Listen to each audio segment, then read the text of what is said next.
शराब घोटाला से जुड़े मनी लॉन्ड्रिंग मामले में पिछले 15 महीने से जेल में बंद दिल्ली के पूर्व उप मुख्यमंत्री मनीष सिसोदिया की जमानत पर दिल्ली हाई कोर्ट आज यानी कि मंगलवार को अपना फैसला सुनाएगा। कोर्ट दिल्ली शराब नीति से जुड़े ईडी और सीबीआई दोनों मामलों में सिसोदिया की जमानत याचिका पर अपना फैसला सुनाएगा। ऐसे में आज उन्हें हाई कोर्ट से राहत मिलेगी या नहीं, कोर्ट के फैसले पर सबकी निगाहें टिकी हुई हैं। जस्टिस स्वर्णकांता शर्मा की बेंच शाम 5 बजे फैसला सुनाएगी। उच्च न्यायालय ने 14 मई को सभी पक्षों की दलीलें सुनने के बाद अपना फैसला सुरक्षित रख लिया था। सिसोदिया ने शराब घोटाले केस में निचली अदालत से याचिका खारिज होने के बाद जमानत के लिए हाई कोर्ट का रुख किया। 15 मई को दिल्ली की राउज एवेन्यू कोर्ट ने मनीष सिसोदिया की न्यायिक हिरासत को 30 मई तक के लिए बढ़ा दिया था। इस दिन उनकी न्यायिक हिरासत खत्म हो रही थी। कोर्ट ने 7 मई को सीबीआई से जुड़े मामले में सिसोदिया की न्यायिक हिरासत 15 मई तक बढ़ा दी थी। आपको बता दें कि शराब घोटाले में सिसोदिया को सबसे पहले सीबीआई ने गिरफ्तार किया था। ये गिरफ्तारी पिछले साल यानी कि 26 फरवरी 2023 को हुई थी। इसके अगले ही महीने यानी कि 9 मार्च को इससे जुड़े मनी लॉन्ड्रिंग मामले में ईडी ने सिसोदिया को गिरफ्तार किया था।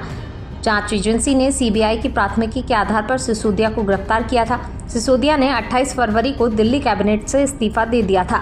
जमानत के लिए सिसोदिया ने दिल्ली हाई कोर्ट से लेकर सुप्रीम कोर्ट तक अर्जी लगाई, लेकिन उनकी याचिका लगातार खारिज होती गई। 26 फरवरी को गिरफ्तारी के बाद उन्हें दिल्ली की राउज एवेन्यू कोर्ट में पेश किया गया।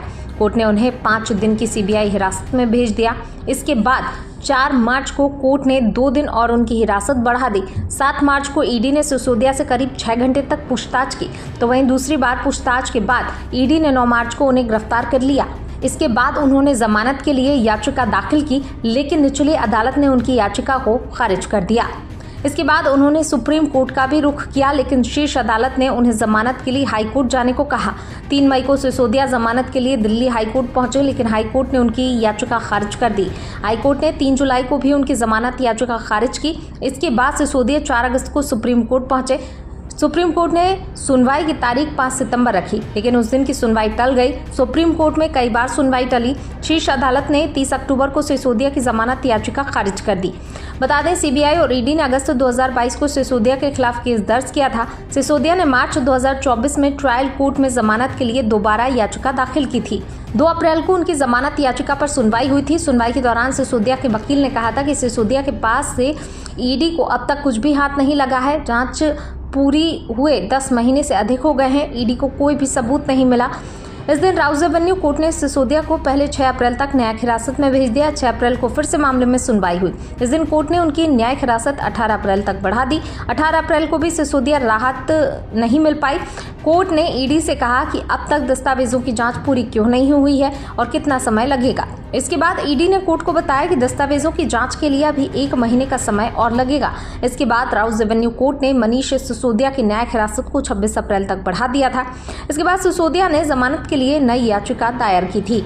याचिका में उन्होंने लोकसभा चुनाव में प्रचार करने का हवाला दिया था। स्पेशल जज कावेरी वावेजा ने मनीष की याचिका पर सुनवाई करते हुए सीबीआई और ईडी को नोटिस जारी किया था।